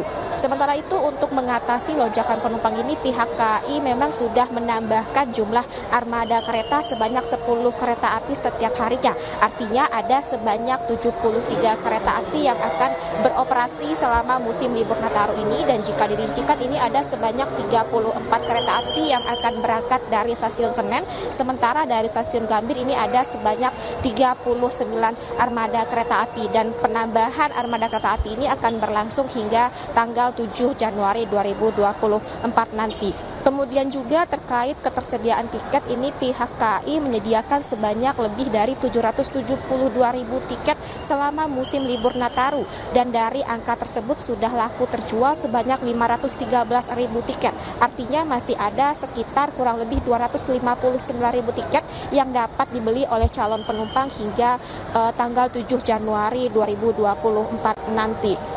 Syafa dan juga Permisa, ini mengatasi kelonjakan penumpang, pihak stasiun Senen juga mengatasi dengan meningkatkan fasilitas penumpang di stasiun Senen seperti jumlah kursi tunggu dan juga meja layanan yang ditingkatkan jumlahnya untuk membantu pelayanan para penumpang di stasiun Senen ini. Selain itu juga petugas customer service juga ditingkatkan jumlahnya untuk difungsikan memberikan informasi pelayanan kepada calon penumpang agar ini memudahkan penumpang dalam melakukan mobilisasi dan juga mendapatkan informasi lebih lanjut terkait keberangkatannya. Namun meskipun begitu, pihak KAI sendiri juga menghimbau kepada para penumpang untuk memperhatikan barang bawaannya, karena ini dari pihak stasiun Senen juga selalu mendapatkan informasi ataupun pengaduan terkait kehilangan barang-barang pribadi dari para penumpang.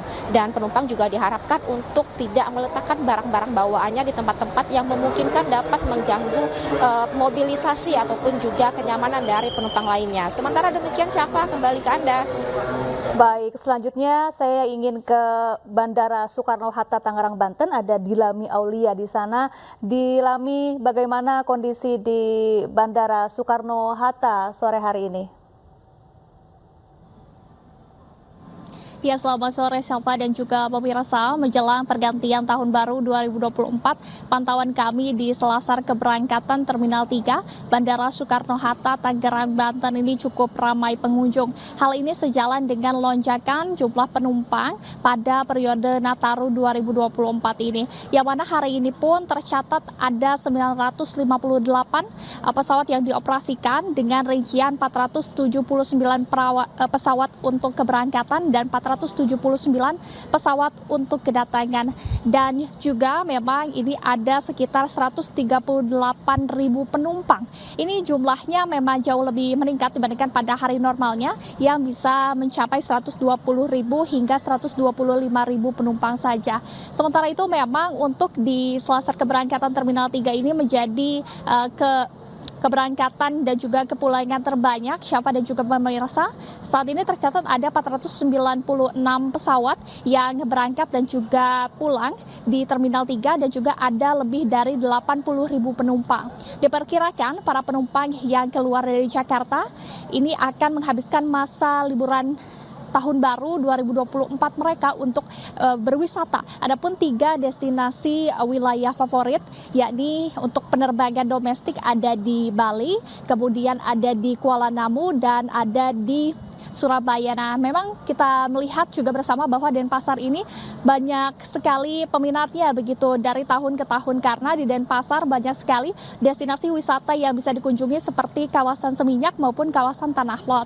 Nah, untuk penerbangan internasional, Syafa dan juga pemirsa, ini ada 3 destinasi favorit juga. Yang pertama adalah Singapura, yang kedua adalah Kuala Lumpur, dan yang ketiga adalah Jeddah. Jika kita melihat dari tahun ke tahun pun memang Kuala Lumpur dan juga Singapura selalu menjadi destinasi favorit para pelancong mancanegara termasuk Indonesia untuk berlibur dan juga berbisnis.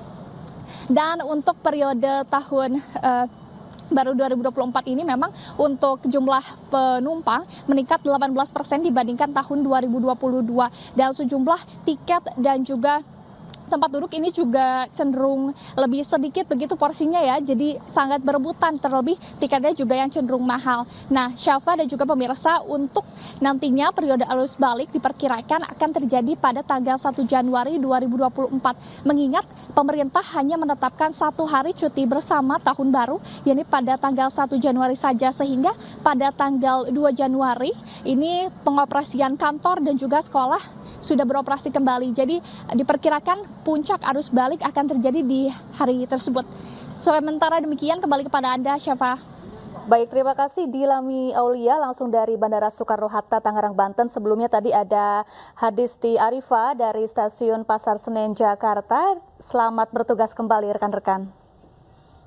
Pemirsa, Wakil Menteri Badan Usaha Milik Negara Kartika Wirjoatmojo melakukan sidak ke posko siaga PLN untuk memastikan pasokan listrik selama Nataru. Ia menegaskan keandalan listrik harus diawasi secara menyeluruh.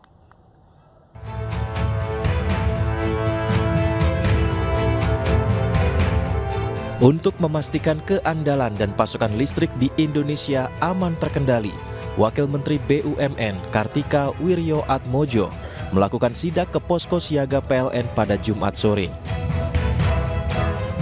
Ia menyatakan bahwa suplai energi selama Nataru harus terus dimonitor dari posko siaga PLN.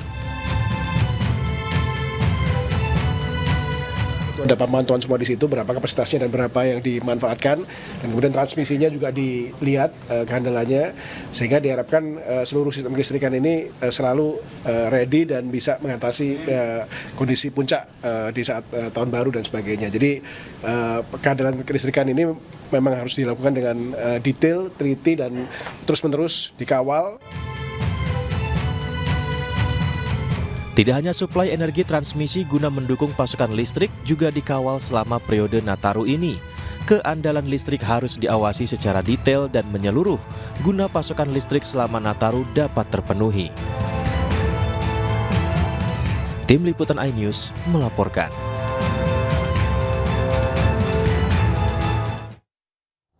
Ribuan warga dari berbagai daerah memadati Taman Wisata Alam Gunung Tangkuban Parahu di Kecamatan Lembang, Kabupaten Bandung Barat, Jawa Barat.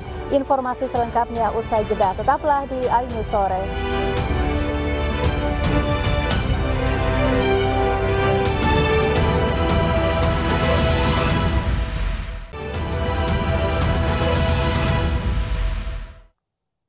Pemirsa, sehari jelang malam pergantian tahun, ruas tol Cipularang Purwakarta, Jawa Barat padat. Sementara lalu lintas di kawasan objek wisata Lembang, Bandung Barat mulai dilanda kemacetan.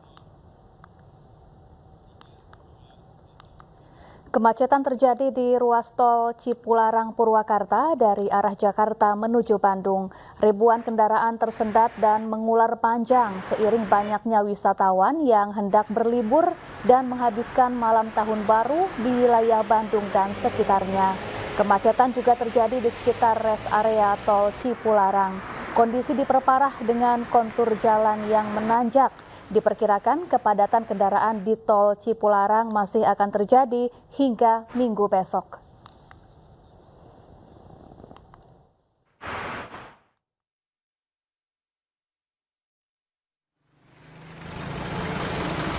Sementara itu, lalu lintas di kawasan Lembang, Bandung Barat, Jawa Barat macet.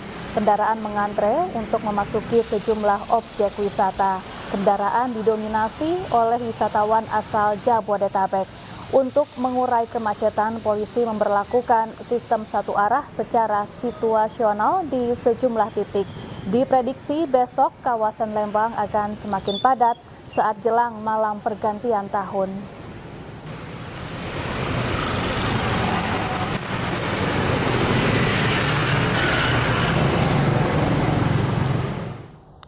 Sementara itu, jelang malam tahun baru, lalu lintas di kawasan Puncak Bogor, Jawa Barat macet.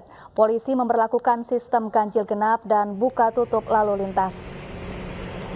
Ribuan kendaraan mengular di kawasan Puncak Bogor, Jawa Barat. Antrean kendaraan dari arah Jakarta sudah terjadi sejak pukul 7 pagi tadi. Untuk mengurai kemacetan, polisi memberlakukan sistem ganjil genap. Kendaraan yang tidak sesuai plat akan diarahkan untuk putar balik. Namun imbasnya terjadi kepadatan dari gerbang tol Ciawi hingga Simpang Gadok. Selain itu, polisi juga menerapkan sistem buka tutup lalu lintas secara situasional.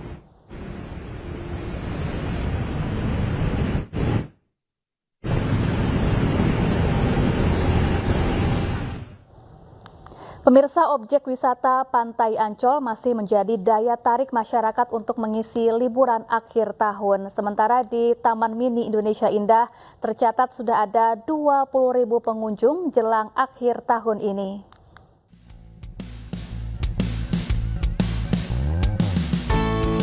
Memasuki liburan sekolah dan tahun baru, sejumlah tempat wisata mulai dikunjungi masyarakat. Salah satu yang masih menjadi favorit adalah Pantai Ancol yang berada di kawasan wisata Taman Impian Jaya Ancol, Jakarta Utara. Biaya masuk yang relatif terjangkau dan lokasi yang strategis menjadi alasan utama kebanyakan orang untuk menghabiskan hari liburnya di tempat ini. Pengunjung dapat bermain air di pinggir pantai atau bermain pasir. Banyak juga warga yang hanya sekedar duduk atau berjalan santai menikmati kawasan Pantai Ancol. Yang pertama sih murah, terus deket juga sih dari rumah. Terus emang sering buat liburan anak-anak aja sih pada seneng kan main-main di pantai karena pantai yang deket kebetulan emang cuma Ancol ya kan. Sama seperti di Ancol, objek wisata Taman Mini Indonesia Indah Jakarta Timur juga dipadati pengunjung. Antrian terjadi di sejumlah wahana seperti wahana kereta gantung dan bus listrik. Tercatat lebih dari 20.000 pengunjung memadati wisata Taman Mini Indonesia Indah. Tak hanya dari Jakarta, sejumlah pengunjung juga berasal dari sekitar Jakarta seperti Tangerang dan Bogor. Menyambut antusias masyarakat yang cukup tinggi, TMII menyiapkan sejumlah acara hiburan dari siang hingga malam. Ya, antusias masyarakat ini cukup tinggi ya. Kita kan Pekan Natal Tahun Baru di Taman Mini sudah mulai dari tanggal 20 Desember kemarin. Kita ada konser musik 12 hari. Nanti di Tahun Baru kita ada 12 jam sukaria di Taman Mini. Ada dari siang sampai malam hiburannya, bisa pilih mana yang disuka nih bagi pengunjung. Di Di TMII, pengunjung juga bisa menikmati fasilitas bus secara gratis mengelilingi anjungan dari Aceh ke Papua dan berakhir di Anjungan Kalimantan. Tim Liputan iNews melaporkan.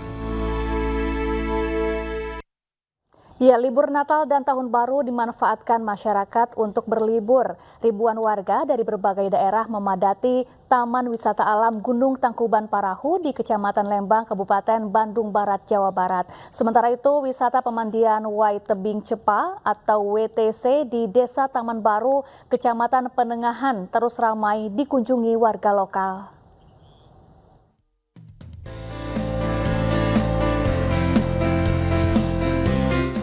Ribuan orang dari berbagai daerah terus berdatangan ke kawasan wisata Gunung Tangkuban Parahu. Bahkan menurut pengelola taman wisata, libur Natal Tahun Baru membuat kunjungan wisatawan meningkat hingga 40%. Gunung yang memiliki ketinggian 2084 di atas permukaan laut tersebut menjadi salah satu daerah tujuan wisata yang menarik di Jawa Barat. Lingkungan yang menyejukkan, sumber mata air panas, serta deretan kawah yang memanjang menjadi daya tarik tersendiri. Wisatawan mengaku sengaja mengisi liburan tahun baru dengan mendatangi taman wisata alam tersebut. Sini bagus juga sih pemandangannya, ngelihat. Terus tahu sendiri gitu cerita dulu Sangkuriang di sini tempatnya. Sementara itu di Lampung Selatan, sejak memasuki libur sekolah dan pasca libur Natal, wisata pemandian Wai Tebing Cepa atau WTC di Desa Taman Baru, Kecamatan Penengahan terus ramai dikunjungi warga.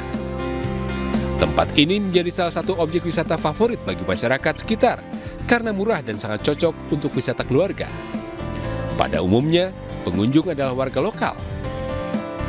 Salah satu pengunjung mengaku datang ke tempat ini karena dirasa lebih aman untuk anak-anak daripada wisata pantai. Liburan anak-anak aja, liburan anak-anak.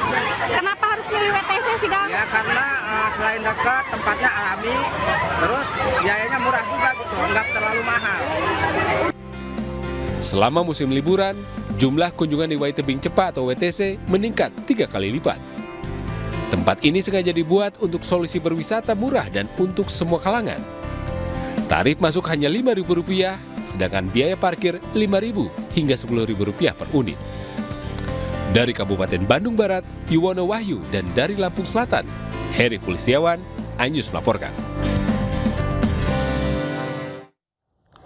Calon anggota legislatif Partai Perindo terus mendekatkan diri ke tengah masyarakat dan mensosialisasikan visi misi Partai Perindo serta pasangan Capres dan Cawapres Ganjar Mahfud. Tidak hanya bazar sembako murah, para caleg Partai Perindo juga menyerap aspirasi masyarakat untuk diperjuangkan.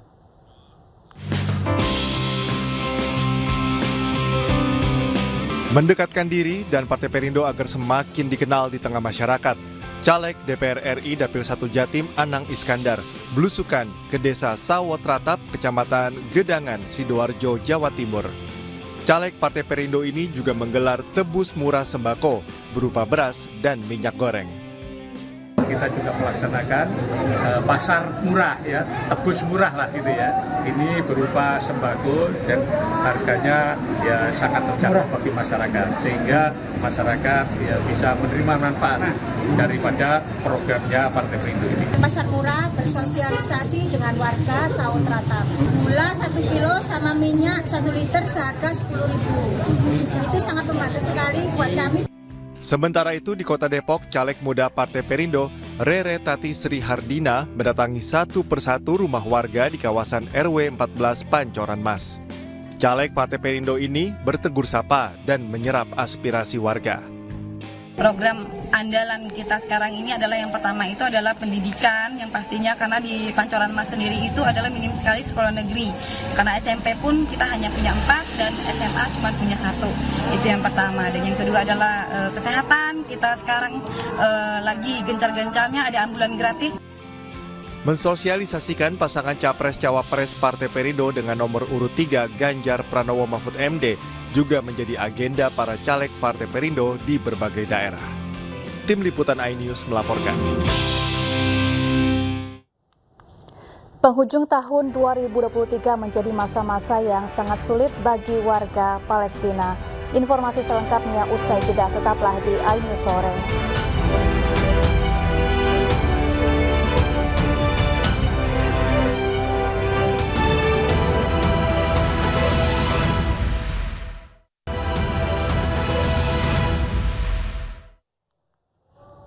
Pemirsa, sehari jelang malam pergantian tahun, ruas tol Cipularang Purwakarta, Jawa Barat padat. Lalu lintas di kawasan objek wisata Lembang, Bandung Barat dilanda kemacetan. Kemacetan terjadi di ruas tol Cipularang Purwakarta dari arah Jakarta menuju Bandung. Ribuan kendaraan tersendat dan mengular panjang seiring banyaknya wisatawan yang hendak berlibur dan menghabiskan malam tahun baru di wilayah Bandung dan sekitarnya. Kemacetan juga terjadi di sekitar rest area tol Cipularang. Kondisi diperparah dengan kontur jalan yang menanjak. Diperkirakan kepadatan kendaraan di tol Cipularang masih akan terjadi hingga Minggu besok.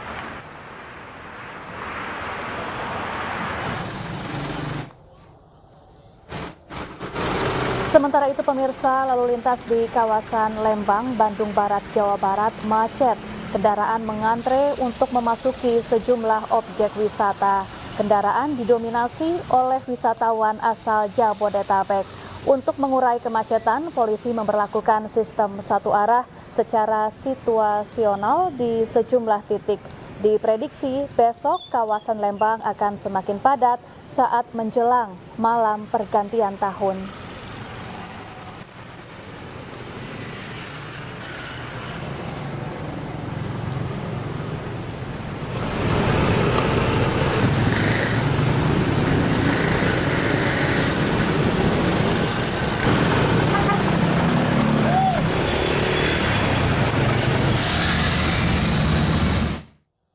Pemirsa, hari ini lalu lintas di kawasan Puncak Bogor, Jawa Barat macet.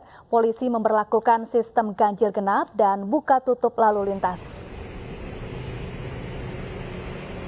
Ribuan kendaraan mengular di kawasan Puncak Bogor, Jawa Barat. Antrean kendaraan dari arah Jakarta sudah terjadi sejak pukul 7 pagi tadi. Untuk mengurai kemacetan, polisi memberlakukan sistem ganjil genap. Kendaraan yang tidak sesuai plat akan diarahkan untuk putar balik. Namun imbasnya terjadi kepadatan dari gerbang tol Ciawi hingga Simpang Gadok. Selain itu, polisi juga menerapkan sistem buka tutup lalu lintas secara situasional.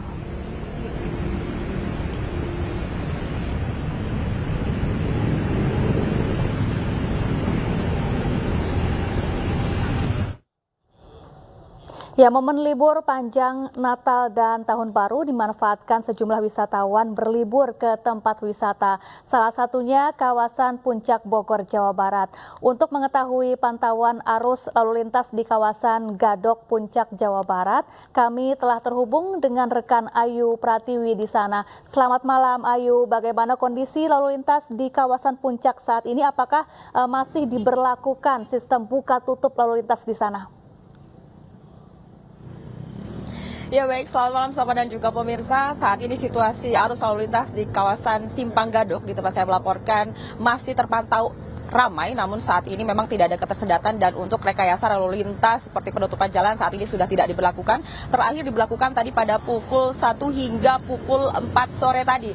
Dan tadi juga untuk gelaran ataupun ganjil genap saat ini juga sudah tidak diberlakukan. Terakhir diberlakukan tadi di jam 5 sore untuk hari ini, namun akan dilanjutkan kembali besok pada pukul 6 pagi. Dan memang sejatinya untuk ganjil genap ini sudah diberlakukan sejak tanggal 29 Desember 2023 yang akan terus dilakukan hingga tanggal 1 Januari 2024. Namun untuk jam operasional memang akan selalu digelar pada jam 6 pagi hingga jam 7. Namun ini bersifat situasional. Apabila nantinya volume kendaraan terus meningkat, kemungkinan besar untuk ganjil genap akan terus diberlakukan sepanjang harinya. Dan selain itu juga dari Polres Bogor juga sudah menyiapkan rekayasa lalu lintas lain, diantaranya adalah buka tutup jalan ataupun one way. Dan untuk one way ini akan diberlakukan juga jika nantinya volume kendaraan meningkat, bahkan terjadi kemacetan yang mengakibatkan stuck seperti tadi pagi, yang mengakibatkan kemacetan yang mengular panjang sepanjang 3 km. Dan untuk situasi saat ini memang di belakang saya saat ini keadaannya sedang mati lampu. Siapa dan juga pemirsa, sehingga lampu lalu lintas yang ada di belakang saya tepatnya ini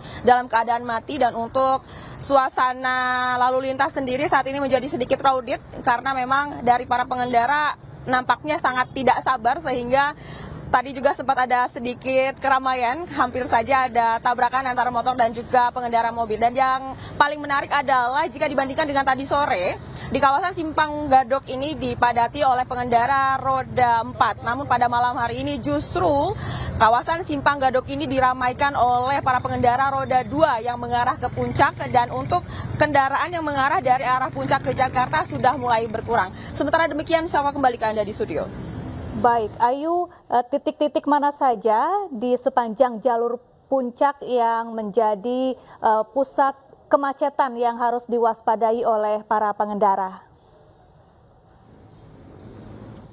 Sejauh ini berdasarkan pantauan kami, untuk pusat kemacetan memang terjadi di tempat saya melaporkan, yaitu di Simpang Gadok ini, karena memang ini merupakan simpangan yang mempertemukan antara kendaraan yang memang keluar dari tol maksudnya tol Ciawi dan juga jalur arteri, sehingga kepadatan ataupun kemacetan selalu terjadi di titik saya melaporkan ini. Dan untuk rekayasa lalu lintas juga seperti one way sendiri juga selalu diberlakukan di sini di Simpang Gadok, karena memang sejatinya dari pantauan kami beberapa waktu yang lalu, bahkan tadi pagi juga, kepadatan dan kendaraan yang selalu stuck terjadi di Simpang Gadok ini, sehingga dihimbau kepada seluruh masyarakat, terutama untuk pengendara sepeda motor ataupun pengendara mobil, diharapkan untuk selalu berhati-hati, karena memang simpangan ini menjadi salah satu simpangan yang menjadi pusat kemacetan dan juga pusat terjadinya kecelakaan. Safa. Baik, terima kasih Ayu Pratiwi melaporkan langsung dari kawasan Simpang Gadok, Puncak Bogor, Jawa Barat, dan selamat bertugas kembali. Pemirsa, jelang libur tahun baru 2024, penumpang di stasiun Pasar Senen Jakarta kembali meningkat. Kereta Api Indonesia Daop 1 mengatakan jumlah peningkatan volume penumpang terjadi pada hari ini. Hari ini jumlah volume penumpang di stasiun Pasar Senen mencapai 23.975 penumpang dengan layanan operasional 34 perjalanan kereta api dari stasiun Pasar Senen. Di hari ini saja telah terjual 42.810 tiket keberangkatan. Secara keseluruhan, total tiket libur Natal dan Tahun Baru yang disediakan oleh KAI Daop 1 Jakarta hingga 7 Januari 2024 sebanyak 772.705 tiket. Dari 772.705 tiket tersebut sudah terjual sebanyak 513.000, di mana jumlah penjualan tiket masih akan terus bertambah. PT KAI Daop 1 Jakarta menyediakan 4 pintu boarding dengan menggunakan face recognition dan menambah meja pelayanan untuk pemeriksaan tiket di stasiun Pasar Senen.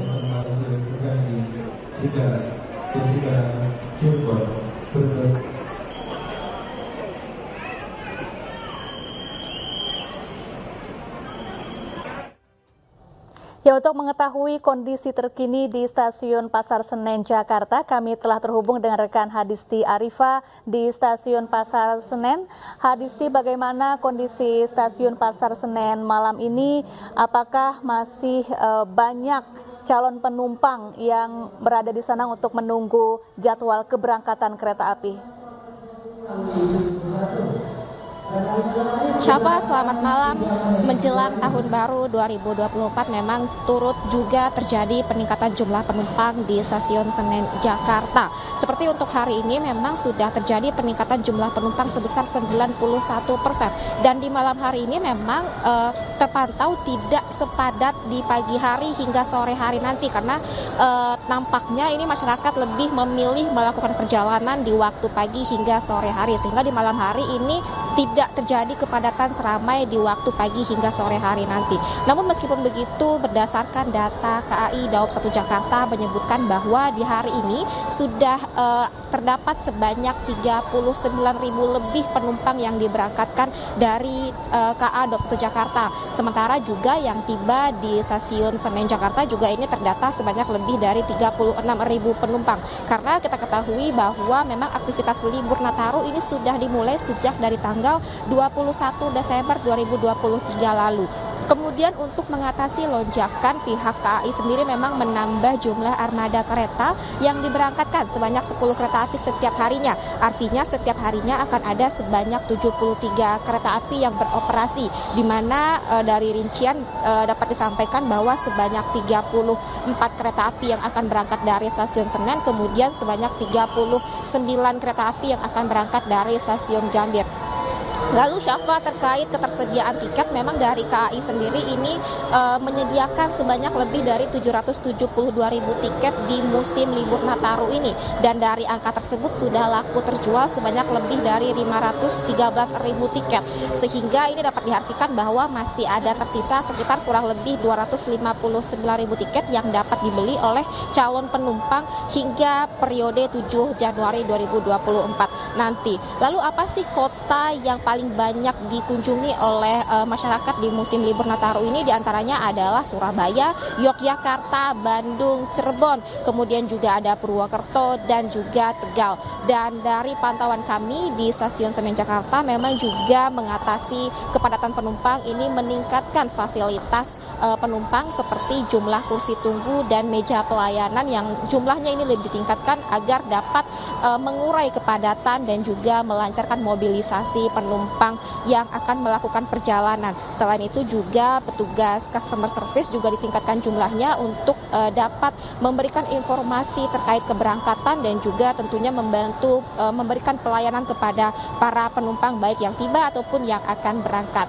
Kemudian juga pihak Stasiun Senen ini menghimbau kepada masyarakat untuk tetap waspada dan menjaga barang bawaannya, karena memang dari Stasiun Senen sendiri ini menyampaikan bahwa mereka selalu mendapatkan aduan ataupun juga laporan terkait barang-barang pribadi penumpang yang seringkali hilang, sehingga diharapkan penumpang untuk tetap menjaga barang bawaannya dan tidak meletakkan barang bawaan di tempat-tempat yang memungkinkan dapat mengganggu mobilisasi dan juga kenyamanan dari penumpang lainnya. Syafa, sementara demikian kembali ke Anda. Iya, terima kasih Hadisti Arifah langsung dari Stasiun Pasar Senen Jakarta, dan selamat bertugas kembali. Kita beralih ke informasi lain pemirsa. Calon Presiden nomor urut 1 Anies Baswedan dan cawapresnya Muhaimin Iskandar berkampanye di sejumlah daerah di Jawa Timur. Anies berdialog sambil minum kopi bersama warga di Ponorogo, sementara Muhaimin ikut panen raya bersama para petani di Madiun.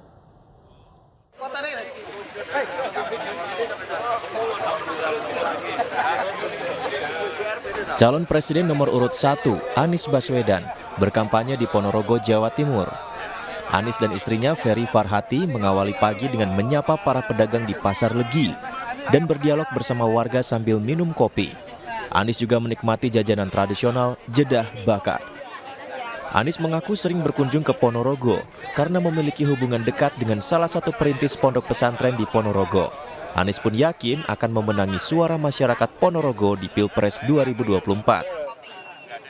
Saya kebetulan kewarisan sebuah joglo peninggalan dari Mbah Besari, dan itulah yang kemudian membawa kami sering bolak-balik ke Ponorogo, karena pertama berinteraksi dengan duriatnya, turunannya, kemudian yang kedua nanti akan ada pembukaan tempat untuk display barang-barang kebudayaan. Jadi kami di sini merasa bersyukur betul seperti dapat rumah kedua. Sementara itu calon wakil presiden nomor urut 1 Muhaimin Iskandar mengunjungi Kabupaten Madiun, Jawa Timur. Muhaimin mengikuti panen raya padi bersama para petani di desa Sukorejo. Muhaimin juga berdialog sambil makan siang bersama para petani. Sejumlah petani pun menyampaikan keluhannya soal pengairan lahan sawah yang terkendala, serta sulitnya mencari BBM jenis solar sebagai bahan bakar diesel pompa air. Dari Ponorogo dan Madiun, Jawa Timur, Ahmad Subeki, Arif Wahyu Effendi, iNews melaporkan.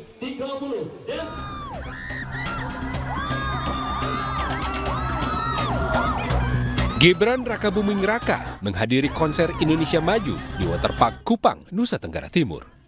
Hadiran Gibran disambut meriah oleh massa pendukung yang sudah menunggu. Tiba di atas panggung, Gibran sempat menyapa warga kota Kupang dan memberikan ucapan selamat Natal. Usai memberikan sambutan, Gibran yang didampingi istri dan kader muda Partai Golkar langsung turun meninjau sejumlah UMKM sebelum meninggalkan lokasi konser. Terima kasih sekali, ini luar biasa warga Kupang. Makasih ya. Pokoknya hari ini yang tertib, kita nikmati konser malam ini ya. Pokoknya yang tertib semua. Gibran bersama rombongan kembali ke bandara dan melanjutkan kampanye ke Labuan Bajo. Dari Kupang, Nusa Tenggara Timur, Eman Suni, tim iNews melaporkan. coblos nomor 3 karena semua yang baik itu adalah nomor 3. Meski di bawah teriknya matahari, ribuan warga di Boyolali, Jawa Tengah tetap antusias menyambut calon presiden Partai Perindo nomor urut 3, Ganjar Pranowo, sekaligus mendukung program KTP Sakti. Melalui KTP Sakti, Ganjar akan memetakan seluruh kebutuhan masyarakat secara lebih transparan dan jelas melalui satu sumber data, yakni kartu tanda penduduk. Selain itu, Ganjar menegaskan KTP Sakti akan memudahkan pemetaan kebutuhan masyarakat seperti bantuan kesehatan, pendidikan, program keluarga sejahtera, atau bantuan sosial lainnya. Setelah kita berkeliling ke banyak tempat, ternyata banyak sekali komplain dari masyarakat soal siapa yang paling berhak mendapatkan bantuan. Lalu terjadi kecemburuan dan akhirnya orang bicara tidak tepat sasaran. Maka kalau selama ini sudah banyak bantuan, terus kemudian masing-masing direpresentasikan dengan satu kartu, sekarang akan kita jadikan satu hanya dengan KTP. Saya kira dengan KTP Sakti ini, profil masing-masing penduduk yang ada di Indonesia sudah kita ketahui. Mana yang miskin mesti dapat bantuan apa, mana yang profesi apa mesti mendapatkan bantuan apa, apakah itu buruh, apakah itu petani seperti tadi, sehingga satu data Indonesia melalui KTP Sakti ini sebenarnya bisa kita turunkan menjadi alat untuk menyalurkan program-program agar tepat sasaran. Sementara itu, calon wakil presiden nomor urut 3 Mahfud MD berjanji akan menghapus utang para nelayan dan petani di Indonesia. Utang nelayan dan petani akibat kredit macet itu mencapai total 786 miliar rupiah. Menurut Mahfud, banyak nelayan dan petani yang tidak bisa menikmati hasil jerih payahnya karena mempunyai tanggungan utang. Hutang petani dan nelayan itu jumlahnya hanya 725 miliar. Itu kecil dibandingkan dengan hasil rampasan terhadap korupsi yang sekarang jumlahnya sudah mencapai ratusan triliun. Kalau cuma diambil di bawah 1 triliun untuk melunasi hutang petani, asal nanti diproses secara sah dan pemerintah yang baru nanti akan membuat proses itu menjadi sah. Di akhir kampanye, Mahfud MD mengungkap keyakinannya bahwa Ganjar Mahfud akan menang di Jawa Timur. Tim Liputan iNews melaporkan. Pemirsa, usai sudah kebersamaan kita dalam iNews sore hari ini. Mewakili kerabat kerja yang bertugas, saya Syafaati Suryo pamit undur diri. Terima kasih dan sampai jumpa.